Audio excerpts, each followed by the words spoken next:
অনেক তো হলো মাছ মাংস, চলুন শীতের নতুন সব ফসল দিয়ে, নতুন শাকসবজি দিয়ে আজকে একটি পাঁচমিশালি সবজি বানাই, আর সেটাই আপনাদের সাথে শেয়ার করব। হাই এভরিওয়ান, আমি কুহেলি, আপনারা দেখছেন কুহেলি ফেসেল। আজকের রেসিপি পালং শাকের পাঁচমিশালি সবজি। প্রথমে পালং শাক ভালো করে পরিষ্কার করে ধুয়ে বেছে রেখেছি। এখানে আমি পাঁচমিশালি সবজির মধ্যে নিয়েছি পটল, টমেটো, আলু, কুমড়ো, বেগুন, ফুলকপি এবং বিনস। এছাড়াও আপনারা চাইলে মূলো, আরও অনেক রকমের সবজি, শীতকালীন ফসল ব্যবহার করতে পারেন। আমার কাছে এই কটা জিনিসই অ্যাভেলেবেল ছিল, তো আমি এগুলো দিয়েই আজকে পাঁচমিশালি সবজি বানাবো। দেখুন, আমি কড়াইয়ে তেল গরম করে প্রথমে কিছু বড়ি, ডালের বড়ি যেটা, সেগুলো ভেজে রাখছি।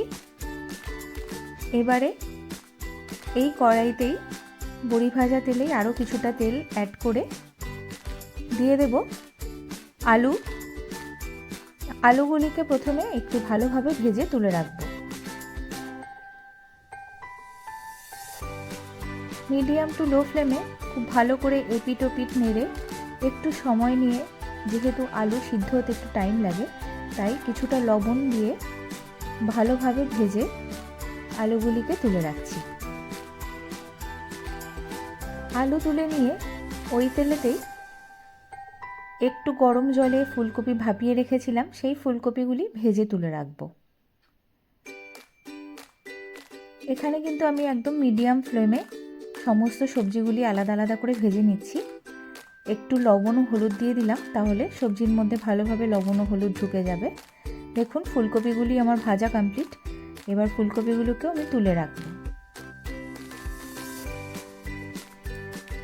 এবারে কড়াইয়ে আবারও কিছুটা তেল দিয়ে দিলাম। তেল একটু গরম হলে পাঁচফোড়ন দিয়ে দিচ্ছি একটা শুকনো লঙ্কা। এবারে কিছুটা চেরা কাঁচা লঙ্কাও এখানে দিয়ে দিলাম, তাহলে ঝালের ব্যালেন্সটা ভালো মতো হয়ে যাবে। এবারে দিয়ে দিচ্ছি আদা বাটা।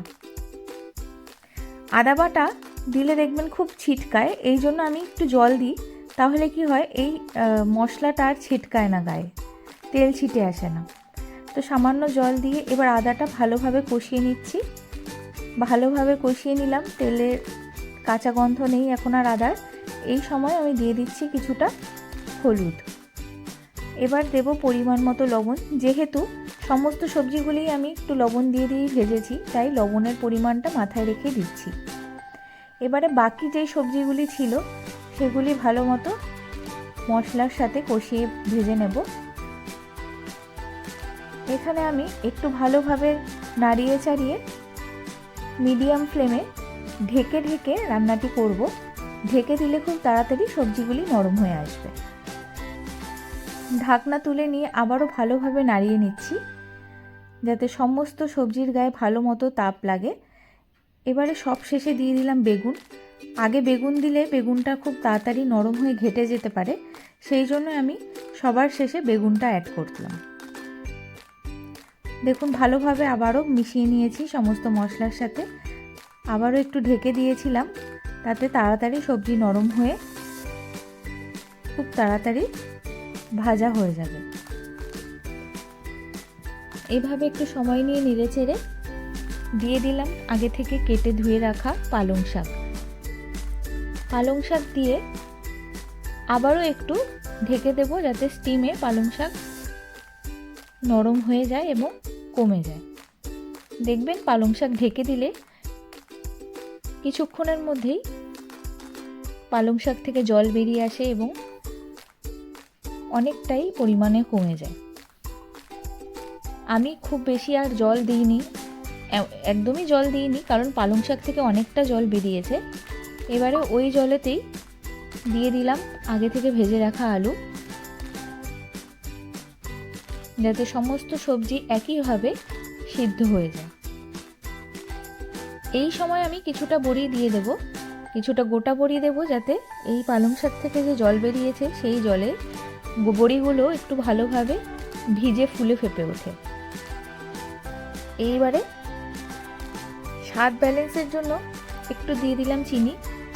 নিরামিষ সবজিতে না একটু চিনি দিলে না ভালোই লাগে, মিষ্টি মিষ্টি হয় বেশ। আবারও ভালো করে নাড়িয়ে চাড়িয়ে নিয়ে কিছুক্ষণ ঢেকে রাখবো। ঢাকনা তুললাম, দেখুন কিরকম জল বেরিয়েছে।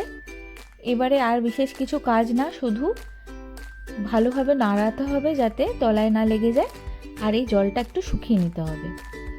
এবার আগে থেকে যে ভেজে রেখেছিলাম ফুলকপি, সেগুলো সবার শেষেই দিলাম, কারণ ফুলকপি তো ভাজা আর ভাপ দিয়ে নরম করাই ছিল, তো এটা সিদ্ধ হওয়ার কিছুই নেই। বেশি আগে দিলে নাড়াচাড়া করলে ফুলকপিগুলো ভেঙে যেতে পারে, সেই জন্য একদম শেষে আমি ফুলকপি দিলাম। সব কিছুর সাথে ফুলকপিগুলিকে মিশিয়ে নিচ্ছি নাড়িয়ে। এবার ওপর থেকে কিছুটা গুঁড়ো করে রাখা বড়ি, মানে আধ ভাঙা, পুরো গুঁড়ো না, আধ ভাঙা বড়ি দিয়ে দিলাম ছড়িয়ে। আর সবার শেষে একটু ধনেপাতা কুচি ছিটিয়ে দিলাম ওপর থেকে। এই ধনেপাতার গন্ধটা না এই পাঁচমিশালি সবজিতে খুব সুন্দর লাগে, খুব দারুণ লাগে। আপনারাও নিশ্চয়ই খেয়েছেন, বা যারা খাননি একবার আমি যেভাবে রান্না করলাম একবার রান্না করে দেখবেন, আর আমাকে কমেন্ট করে কিন্তু অবশ্যই জানাবেন। এখন আমি যে মশলাটি দিলাম গরম মশলা, দেখতেই পেলেন, আর গরম মশলাটা অপশনাল, আপনারা চাইলে নাও দিতে পারেন। আমার বেশ ভালো লাগে তাই আমি অ্যাড করেছি। দেখুন আমার পাঁচমিশালি সবজি কিন্তু রেডি। এবারে আপনারা অবশ্যই বাড়িতে একবার বানিয়ে আমাকে কমেন্ট করে জানাবেন আপনাদের কেমন লাগলো। ভালো লাগলে লাইক, শেয়ার ও সাবস্ক্রাইব করে পাশে থাকবেন। ভালো থাকবেন, সুস্থ থাকবেন। দেখা হচ্ছে নতুন একটি রেসিপি নিয়ে। ততক্ষণের জন্য বাই।